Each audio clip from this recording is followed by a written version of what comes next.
ওই কাল তো মহালয়া, তুই কখন উঠিস ঘুম থেকে? বাবান, এই বাবান। কি রে, বলবি তো? আমি তো ভোর 4টেই উঠি, তখন মহালয়া শুরুও হয় না। শিরের শারদ প্রাতে বেজে উঠেছে আলোকমঞ্জিত। ও কাকিমা, দরজা খোলো, আমি টুকাই। আয় আয়, ভেতরে আয়।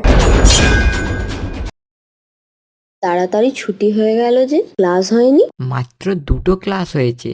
ও, ও মা, এই বছর দুর্গাপুজোয় নাকি 2 দিন সপ্তমী হবে। তোকে কে বললো? ক্লাবের ওইখানে 2টো কাকু বলছিল, যেই কাকুটা চাঁদা আনতে আসে ওই কাকুটা। রে, এইবারে তো 2 দিন সপ্তমী পড়েছে, তাহলে সপ্তমীর দিন কি কি প্রোগ্রাম রাখা যায় বলতো?